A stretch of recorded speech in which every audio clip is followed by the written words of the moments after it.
totally about the position at hand. I don't want him to have an active knight on e4, and I don't want him to capture like on c4 with a knight a5, knight c4 type of thing. So he castles. Now I could play queen takes e7 and bishop a3 is interesting. And on the other hand, maybe we just develop, or we can take on d5 also. If I take on d5, it's a little early. Maybe he takes with a knight, and I have to worry about my pawn on c3. So let's just make a quiet developing move.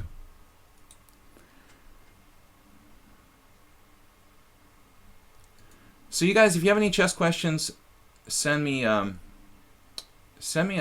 message in the chat on Twitch or even on Lichess. We're streaming on Lichess now. I have the handle there, Sparklehorse, and we're trying to play longer games. You can challenge me if you want to play. You can challenge me to Blitz too. It doesn't have to be 15 minutes. This is a longer game. It doesn't have to be 15-minute chess. It can be like 5 minutes with a small increment. Even I do occasionally play like regular Blitz games as well. Now he does rook e8, but I don't think his queen is going anywhere, so maybe I should trade queens at this point. It doesn't really matter. I'm not pinning anything anymore.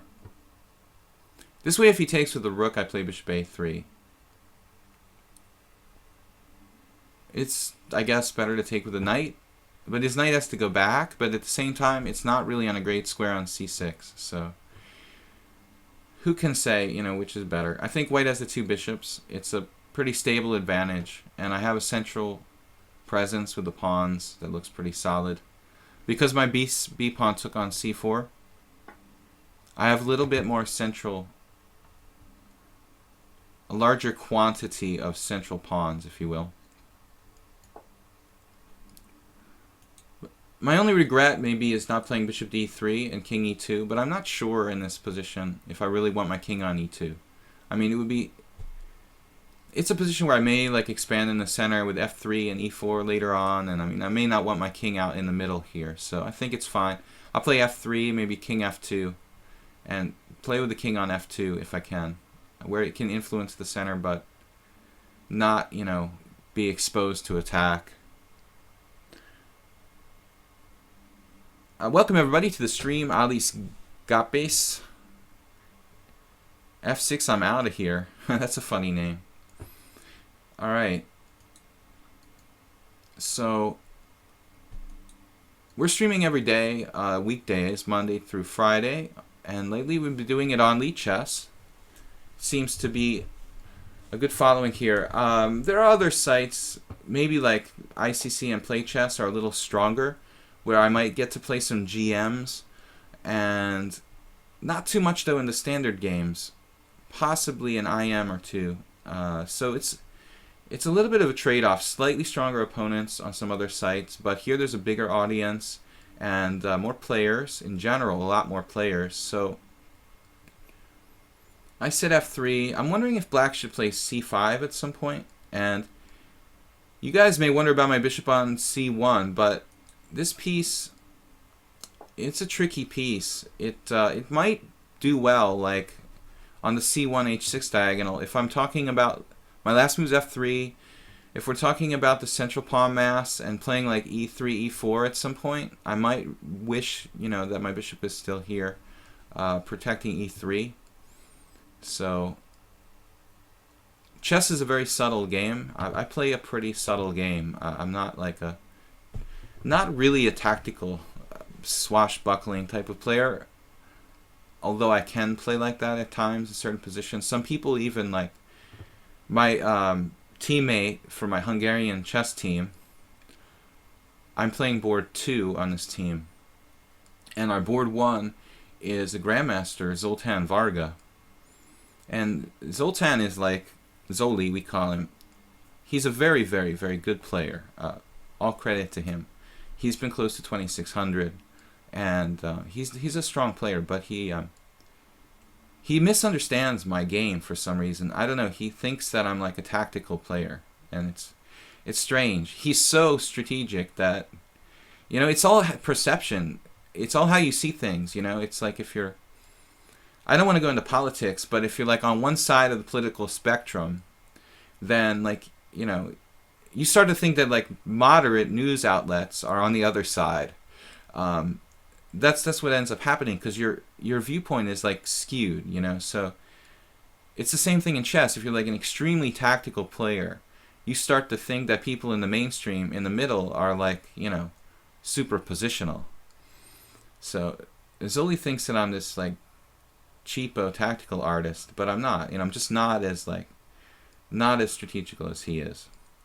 King f2. This guards e3, brings the king to the center. You guys see the pawns c3, d4, e3, f3. His pieces, look at his minor pieces. They can't like approach this like demarcation zone without getting captured by one of my pawns. I mean, there's like a force field in the middle of the board where black just can't, you know, go past that area without getting captured by something. He has interesting tries though here. He could take on c4, and if I take with the bishop, my knight on d2 looks, well, it's fine, but it's not getting out of the game.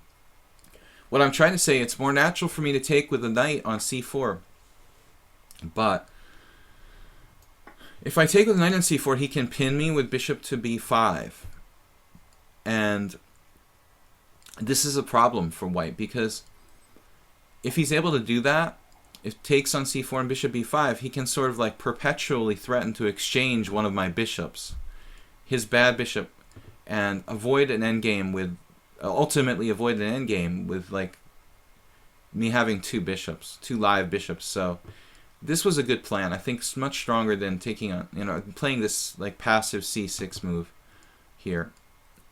Rook b1 is a neutral move, which can't hurt. So, yeah, I think here now it would be good for me to slowly improve my position, and ultimately, it's not that easy. In the middle game situations, the pawn advance like f3, e4, in opening middle game with all the pieces on the board, that's really dangerous, but I don't know if it's as big a deal in this ending. I think I should just try to kind of outflank him in this position. Maybe I can play just general, like, slow accumulation of space advantage on both sides of the board. What about d5? What if I exchange pawns over there? And what about my bishop on c1? Oh, guys, one thing I should mention. Doing this commentary is a good exercise, because some players, also poker players, some author that I know, but one player like Jonathan Rosen wrote this book, a good book about chess called Chess for Zebras. I think it's in that book that he talks about self-talk. So you can do what I'm doing in your head, you know. I mean, when you're playing the game, like, sort of talk to yourself about the position, not out loud, obviously.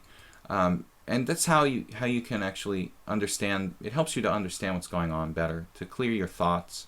So you sort of just talk to yourself about the position. Like, what's he trying to do here? What am I trying to do here? You know, should I take on d5? What's going on? My knight on d2 is not great. Maybe I clarify the center with pawn takes pawn, but then he has knight takes d5, and I've got weak points at c3 and c3 and e3. See, c takes d, knight takes d5, I might have problems there. So I don't want to let him get my bishop pair. Bishop b2 is... This was not really the plan. Knight b3 is possible. It's just not a great square for the knight. But it's the only square for the knight. So I don't know what I'm going to do.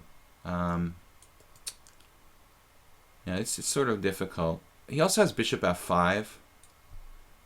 And I could play g4. I can play g4 and just take squares away from him. I don't see anything wrong with g4. It's a kind of normal move in this kind of structure, so it looks a little crazy, but it's supported by the bishop on e2. He doesn't have any like sacrifices, And it's a blitz game. I'm going to make a decision. G4 takes away more squares. It's standard move in this kind of structure. And it's hard for him to exploit it. I mean, if he tries to play H5 or F5, that's going to maybe cause problems for him. If he plays H5 and I play G5, he loses a piece. Is he going to organize F5 in this position? I mean, maybe. It's going to be difficult to do. Chess for zebras. Okay, so it was confirmed by Mick Lepin. I know Rosen, and he's a very thoughtful person, very philosophical. So I agree with him on this self-talk being a very positive, sort of useful thing. But just try not to talk out loud, because like your girlfriend or boyfriend or parents might think that you're crazy. D takes C4, but then again, who cares if they think you're crazy? You know, as long as you know you're not crazy, it's okay to talk to yourself. Knight takes C4 is okay now. Speaking of things that are okay, Knight takes C4 is okay now because Knight D5 can be met by Bishop D2. And there's no, ready, boys and girls? Why is Knight takes C4 okay? Because there's no Bishop to B5 to pin my Knight to my Bishop on E2. So chess is really, it's not an easy game. If you play this kind of positional style, it's not like tactics. It's why I lose on time a lot. Tactics anybody can calculate in 5 seconds, you know, if you practice enough. But thinking about games, thinking about positions strategically takes time. This is how I lost 2 games in the Rapid tournament I played last week.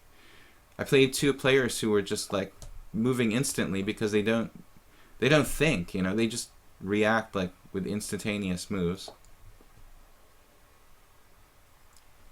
But the problem with that is that at some point it's not going to work. You know, when you play strong enough opponents, even stronger than me, you're going to have problems because, you know, thinking on a purely tactical level isn't going to be enough. The best positional players play like me but better and even faster. So the tactical guys are just going to get games where they never get a tactic. They're just shut down positionally. You have to be balanced and do both. Tactical, be really good tactically, and you have to have a very sound positional game.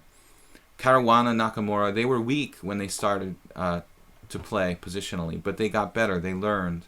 Their positional games improved with time. And now we have an interesting discussion. Here I was talking about this, and now it happened, but this is what I mean. We have to put together tactics and positional play.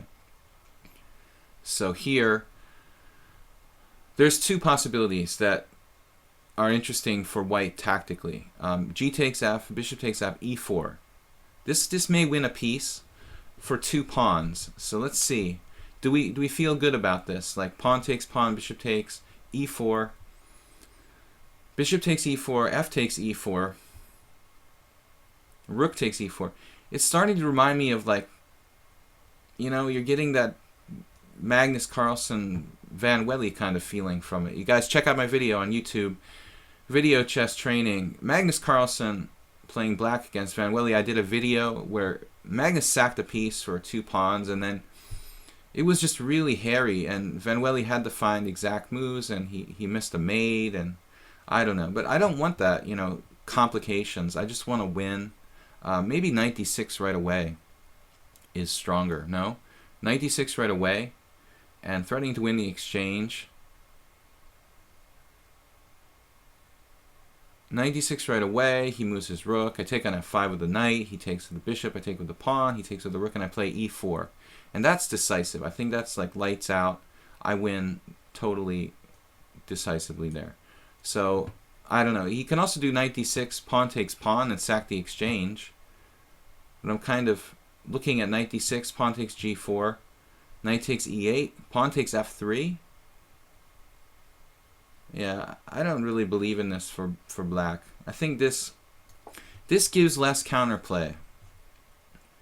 And I'll probably like get hit by some kind of tactic here, but after all this analysis, but I don't know. Just to give you an example of how a master thinks, you know. Even in a fast game,